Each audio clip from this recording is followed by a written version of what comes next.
ఎలా అనిపిస్తుంది అన్న ప్రభుత్వం పనితీరు ఎలా అనిపిస్తుంది?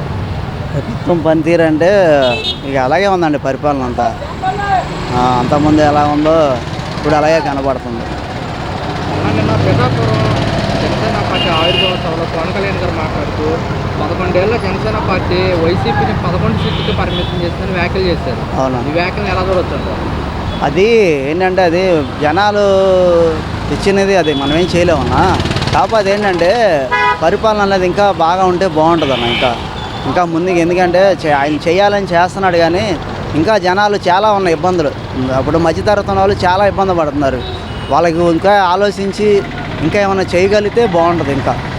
ఇంకా ప్రజల్లోకి రావాలి. ఇంకా వచ్చి వాళ్ళని అడగాలి వివరంగా ఏంటి అని తెలుసుకోవాలి. ఇప్పుడు వాలంటీర్లు పెట్టారు కదా, ఇప్పుడు అవి లేక చాలామంది కొద్దిగా ఇబ్బంది పడుతున్నారు. వాలంటీర్లు కూడా వాళ్ళకి జాబులు కల్పించి ప్రజల్లోకి ఇంకా సమస్యలు ఏంటని తెలుసుకోవడానికి ఇప్పుడు పెద్ద అధికారులు ఉన్నారు, వాళ్ళు చేయలేకపోతున్నారు. వాలంటీర్ చేసినట్టు వాళ్ళు చేయలేకపోతున్నారు. వాలంటీర్లకు కూడా జాబులు ఇచ్చి వాళ్ళకి ముందుకు తీసుకెళ్ళి ప్రజలకి చిన్న చిన్న సమస్యలైనా పెద్ద అయినా ఇప్పుడు వాలంటీర్ వాళ్ళు చేయగలిగారు. అలా చేయడానికి వాళ్ళకి వాలంటీర్లకి జాబ్ ఇస్తే ఇంకా ప్రజల్లోకి ఇంకా కొద్ది సమస్యలు ఏమైనా ఉన్నా ఆయన దగ్గరికి వెళ్తాయని అనుకుంటున్నాం భయ్య. అసెంబ్లీ గేట్ కూడా తాకలేమంటూ ఛాలెంజ్ చేసిన తొడలను బద్దలు కొట్టుకొని అసెంబ్లీలోకి వెళ్ళామంటూ పవన్ కళ్యాణ్ గారు అంటున్నారు. అవునులేండి, చేశారు. ఇప్పుడు ఆయన జనాల్లో అభిమానం ఉంది కాబట్టి ఆ అభిమానంలో ఆయన చేయగలిగాడు. అది ఆయనకి ప్లస్ పాయింట్ అయింది. అదేండి, మనం నిలబడ్డాం, మన పార్టీ నిలబడింది, 4 దశాబ్దాల టీడీపీని కూడా నిలబెట్టామంటున్నారు పవన్ కళ్యాణ్. అదేలేండి, ఆయన సపోర్ట్ ఉండబట్టే మరి అయిందని మేము అనుకుంటున్నామండి. లేకపోతే టీడీపీ ఇబ్బంది పడేది. ఎందుకంటే ఆయన సపోర్ట్ ఉంటే యువత కూడా ఆయనకి సపోర్ట్ చేశారు. యువత సపోర్ట్ చేయబట్టి ఆయనకి చాలా సపోర్ట్గా నిలబడ్డారు. యువత ఓటు కూడా చాలా ఓటు పడింది. మరి కేంద్రం కూడా సపోర్ట్ చేసింది కాబట్టి అలా ఒక్కలుగా వచ్చారు కాబట్టి గెలవడానికి చాలా అవకాశాలు ఉన్నాయి. కొందరు అహంకారం తలకెక్కి ప్రతిపక్ష హోదా కూడా రాలేదంటూ నాగబాబు గారు చేసిన వ్యాఖ్యలు ఎలా చూస్తారు? అదే ఇంకా అది వాళ్ళకే ఉండాలండి. అలా చేయడం అదే కరెక్ట్ కాదు. కానీ ఎందుకంటే వాళ్ళకి చాలా అభిమానులు ఉన్నారు కాబట్టి అభిమాని ఓటింగ్ను ఆయన అంటే చాలా అభిమానించే ఉన్నారు కాబట్టి వాళ్ళ ఓటింగ్ కంపల్సరీగా వాళ్ళకు ఉంటుందండి.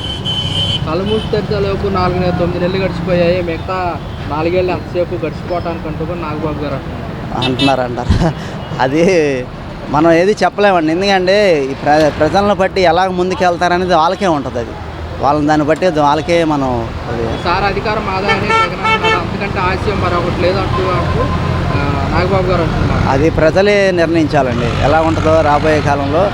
పరిపాలన బాగుంటే వీళ్ళే ఉంటారు, లేకపోతే మళ్ళీ జగన్కి అవకాశాలు ఉంటాయండి. జగన్నే మరో 20 ఏళ్ళు కలలు కనుక్కుంటూ ఉన్నామనండి.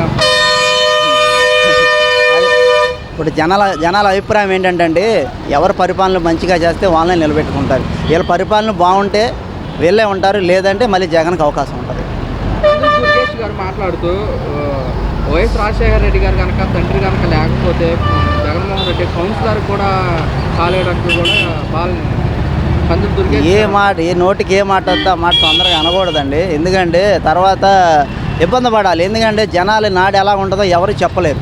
దాన్ని బట్టే నిర్ణయిస్తారు కానీ వాళ్ళు ఏదో అన్నారని దాన్ని బట్టి ఎవరు నిర్ణయించరు. పవన్ కళ్యాణ్ వెనకన్న వారిని గుర్తురాలేదు, ముందున్న ప్రజల కోసం వెనకడుతున్నాడని చెప్పి కూడా దుర్గేష్ గారు అంటున్నారు. పవన్ కళ్యాణ్ గారు ప్రజలకి చేసే మనిషి అండి వ్యక్తిత్వం. ఎందుకంటే ఆయన వ్యక్తిత్వం దాచుకునేవాడు కాదు, చేయగలడు. కాకపోతే ఏంటంటే జనాలు కూడా ఎక్కువ ఆయన ఆదరించారు. కాకపోతే ఏంటంటే ఇంకెలా ఉంటుందని ముందు పరిపాలనలో చూడాలి మనం. వైఎస్ఆర్ని అడ్డు పెట్టుకొని జగన్మోహన్ రెడ్డి సీఎం అయ్యాడని వాళ్ళని వ్యాఖ్యలు చేస్తారు. వ్యాఖ్యలు ఎలా చూడొచ్చుంటారు? అది అలా కరెక్ట్ కాదులేండి. ఎందుకంటే ఆయన కూడా మంచి పనులు చేశాడు. జగన్ కూడా మనం ఎవరిని తప్పుగా అనడానికి లేదు, చేశాడు. దాన్ని బట్టి ఆయనకి జనాలు ఆదరించారు. అందులోకి ఆయనకు కూడా అప్పుడు కేంద్రం కూడా సపోర్ట్గా ఉంది పోయినసారి. ఈసారి ఏంటంటే కేంద్రం సపోర్ట్ లేదు వాళ్ళకి. మరి దానివల్ల జరిగింది అనేది కొంత కూడా కేంద్రం కూడా సపోర్ట్ లేకపోవడం కూడా జగన్ కొద్దిగా ఇబ్బంది జరిగింది. సార్ జనసేన పార్టీ ఆయుధాల పైన మీ అభిప్రాయం ఏంటి? బాగానే ఉంది, బాగానే చేస్తున్నాడు. ఆయన కూడా కూటమిలో మెంబర్ అయ్యాడు. వాళ్ళిద్దరిది బాగానే ఉంది.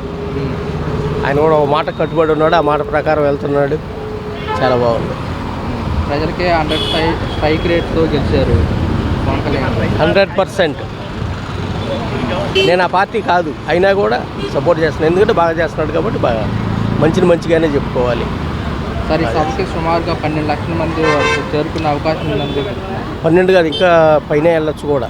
ఎందుకంటే అతను ఉన్న అభిమానం అటువంటిది. సినీ పరంగా కానివ్వండి, ఏదైనా అతనికి ఉన్న అభిమానం అటువంటిది. అందులో పెడుతుంది అక్కడ. కాబట్టి బాగానే 12 దాటచ్చు కూడా. వాళ్ళ ఎస్టిమేషన్ దాటుద్ది ఎట్టి పరిస్థితుల్లో. వాళ్ళు అనుకున్న దానికన్నా ఇంకా ఎక్కువ మంది వస్తారు. బాగా సక్సెస్ అవుతుంది కూడా. పవన్ కళ్యాణ్ గారి 9 నెలల పరిపాలన ఎలా అనిపిస్తుంది? కూటమి ప్రభుత్వం కదా, ఇద్దరు కలిసే చేస్తారు. చాలా బాగుంది. అతను ప్రతిదానికి కూడా రియాక్ట్ అవుతున్నాడు. చాలా బాగా రియాక్ట్ అవుతున్నాడు. చాలా బాగుంది. సార్, గతంలో పవన్ కళ్యాణ్ గారు పనితీరు ఎలా ఉండేదంటారు? ఇప్పుడు ఎలా ఉందంటారు? అప్పట్లో ఊరిని ఆవేశపడేవాడు, ఇప్పుడు ఆచరణలో ఉన్నాడు. అది అతను ఒకసారి మాట విధానం కానీ చాలా బాగుంది. అదే అనేది, ఇదివరకు ఆవేశపరుడు, ఇప్పుడు ఏంటంటే ఆచరణలో ఉన్నాడు. ఇదివరకు ఏంటంటే ఒక విషయాన్ని మాట్లాడేవాడు, తర్వాత మళ్ళీ మర్చిపోయేవాడు, మళ్ళీ ఎప్పటికో కానీ ఇదయ్యేది. ఇప్పుడు అలా కాదు, అనుకున్నది సాధించే వరకు నిద్రపోతుంది. అంత బాగా చేస్తున్నాడు. సార్, ఇదే పవన్ కళ్యాణ్ గారిని అసెంబ్లీ గేట్ కూడా తాకలేము అని చెప్పేసి కూడా అసెంబ్లీ గేట్ దాటనివ్వను అంటానికి వాడేవాడంటే పిచ్చోడు ఎవడో వాగాడు. కానీ అదేమన్నా వాళ్ళ బాబుదా మన బాబుదా? ఇప్పుడు ప్రజలు ఎన్నుకున్నారు అతన్ని. అంతకుముందు తిరస్కరించారు. ఇప్పుడు అతని మీద నమ్మకం పడింది కాబట్టి ఇప్పుడు అతన్ని గెలిపించారు. చాలా బాగుంది. ఇప్పుడే కాదు, ఇంకా కంటిన్యూగా భవిష్యత్తులో సీఎం అయినా ఆశ్చర్యపోకర్లా. గ్యారంటీ కూటమి ప్రభుత్వంలోనే అతను సీఎం అవుతాడు. సార్, జగన్మోహన్ రెడ్డి గారు కూడా రీసెంట్గా ఆయన కార్పొరేటర్కి ఎక్కువ, ఎమ్మెల్యేకి తక్కువ అని చెప్పేసి కూడా అది పిచ్చి, అది అహంకారం అండి. అహంకారం అది. అదేంటంటే వాడు ఏదో పిచ్చి మాట మాట్లాడాడు అతను. కరెక్ట్ కాదు అది. మరి అంతకుముందు 151 వచ్చినప్పుడు 151 వచ్చి అయినాయి. మరి ఈరోజు ఇంట్లో కూర్చున్నాడుగా. 11 మందిని ఇస్తే మరి ఇంట్లో కూర్చున్నాడు. కనీసం అసెంబ్లీకి కూడా వెళ్ళే ఇది లేదు అతనికి. అసెంబ్లీ గేట్ తాకనే ఉన్నా అన్నాడు. మరి అసెంబ్లీకి రావడానికి భయపడి చచ్చిపోతున్నాడు. పరిస్థితి అది. కాబట్టి అతని వరకు మాత్రం చాలా బాగా చేస్తున్నాడు. కూటమి ప్రభుత్వం కూడా బాగానే చేస్తుంది. ఇదివరకు కన్నా ఇప్పుడు కొంచెం ఏవైనా పంచాయతీరాజే కాదండి, రెవెన్యూ కాదండి, అన్నీ కూడా బాగానే ఉన్నాయి. వ్యవస్థలన్నీ బాగానే ప్రస్తుతం బాగా పనిచేస్తున్నాయి. సార్, పవన్ కళ్యాణ్ గారి గురించి ఒక్క మాటలో మీ అభిప్రాయం చెప్పాలంటే ఏం చెప్తారు? చాలా బాగుంది. నెంబర్ 1 చెప్తున్నాను కదా, భవిష్యత్తులో గ్యారంటీ సీఎం అయ్యే అవకాశం ఉంది అతను. జనసేన పార్టీ ఆవిర్భావ సభ అవునవునండి, ఏమంటారు? మంచిదేనండి. జనసేన ఆవిర్భావం మంచిదే, బాగానే ఉంది. అంతా బాగానే ఉంది. సార్, ఈ సభకు కూడా సుమారు 12 లక్షల మంది చేరుకునే అవకాశం ఉందని కూడా చెప్తున్నారు. రావచ్చండి. పవన్ కళ్యాణ్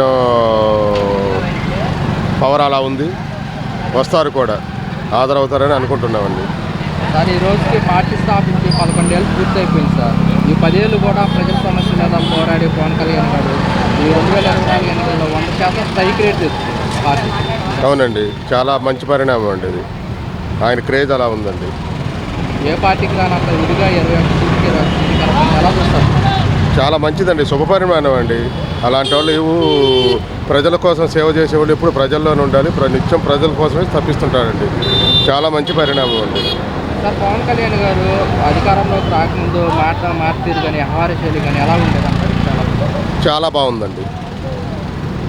సార్, పవన్ కళ్యాణ్ గారిని గతంలో అసెంబ్లీ గేట్ కూడా తాకినేమో, అసెంబ్లీ కూడా రానేమో, అడుగు కూడా పెట్టనేమో అని చెప్పేసి అన్నారు. అది ప్రజల అభిప్రాయం అండి. అసెంబ్లీ గేట్ దాటనేయడానికి ఎవరి చేతుల్లో లేదు కదా. ప్రజలు కోరుకున్నాడు, ఆయన అసెంబ్లీలకు అడుగు పెట్టాడు, మంచి పరిపాలన చేస్తున్నాడు. గ్రామ స్వరాజ్యాలే కానీ ఉంటాయి, అక్కడ వచ్చిన తర్వాత గ్రామాల అభివృద్ధి చెందుతున్నాయని చెప్పేసి కూడా. అవునండి, అన్నీ చక్కగానే జరుగుతున్నాయండి. ఇదే విధంగా ప్రజలకు పరిపాలన చేయాలి. అనునిత్యం ప్రజల్లో ఉంటేనే ఏ నాయకుడైనా ముందుకు వెళ్తాడండి. సార్, మొన్న రీసెంట్గానే జగన్మోహన్ రెడ్డి గారు కార్పొరేట్కి ఎక్కువ, ఎమ్మెల్యేకి తక్కువ అని చెప్పేసి దాని గురించి నో కామెంట్ అండి. అదే దానంతా నాకు ప్రజ్ఞానం లేదు. సార్, ఓవరాల్గా పవన్ కళ్యాణ్ గారి గురించి చెప్పాలంటే మీరు ఏం చెప్తారు?